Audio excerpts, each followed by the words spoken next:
Seni merupakan sebuah ilustrasi yang mengekspresikan keahlian dan imajinasi manusia.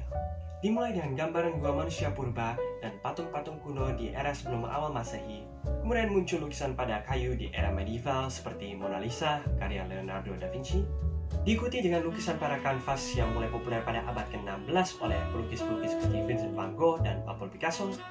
Kemudian munculnya seni kontemporer sampai akhirnya pada abad ke-21 ini, di mana seni dapat dibuat melewati aplikasi digital tanpa memerlukan kanvas ataupun kertas oleh seniman-seniman terkenal di sekitar internet.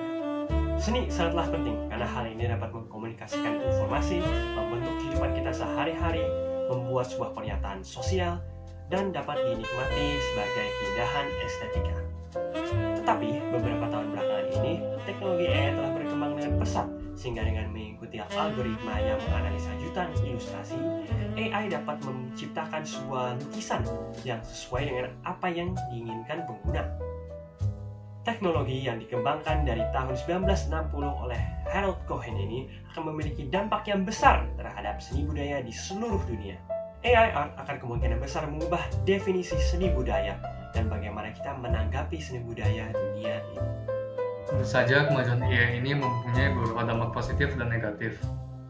AI ini paling terkenal dalam penciptaan karya seni yang hanya memerlukan waktu yang sangat singkat.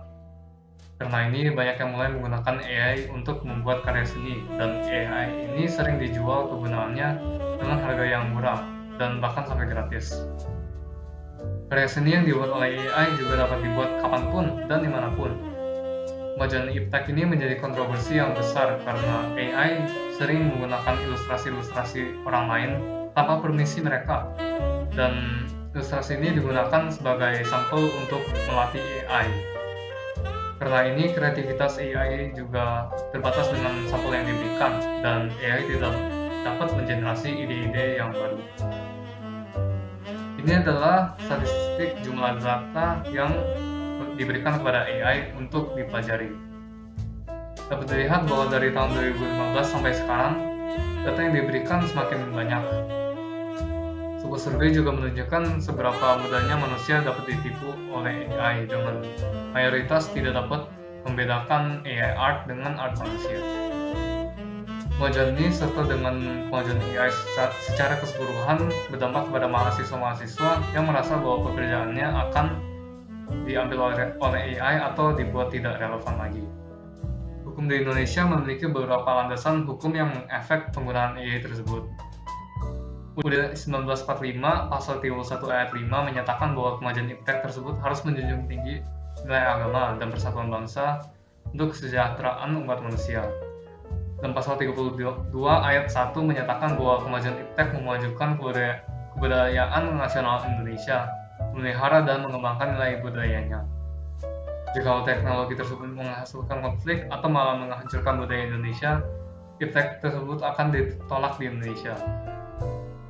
Undang-Undang Nomor 28 Tahun 2014 menyatakan bahwa hak cipta karya merupakan hak eksklusif pencipta, di mana Undang-Undang Nomor 19 Tahun 2002 menyatakan bahwa pencipta karya merupakan seorang atau beberapa orang yang atas inspirasinya melahirkan suatu ciptaan berdasarkan kemampuan pikiran, imajinasi, kecekatan, keterampilan, atau keahlian yang dituangkan ke dalam bentuk yang khas dan pribadi. AI art bukanlah karya yang pribadi dan seringkali menggunakan ciri khas orang lain. AI art merupakan salah satu kemajuan iptek yang besar dalam dunia pekerjaan. Dampak yang dimiliki teknologi tersebut, jikalau tidak diperhatikan dengan baik, akan dapat mengubah budaya sosial di sekitar kita dalam sekejap. Walaupun teknologi ini belum terkenal di Indonesia, akan baiknya jika kita mempersiapkan sikap yang selektif terhadap kemajuan tersebut. Sebagai individu, saya akan menggunakan informasi yang saya miliki untuk mengajar mereka yang masih kurang mengerti, sehingga mereka dapat memisahkan penggunaan iptek yang efektif dengan penggunaan yang jahat. Sebagai anggota masyarakat, saya harus memastikan bahwa masyarakat akan menggunakan iptek tersebut untuk melestarikan budaya dan adat istiadat Indonesia, bukan untuk menghancurkannya. Dan sebagai warga negara, kita harus lebih proaktif dalam mempelajari inovasi dan kemajuan iptek yang baru seperti AI art.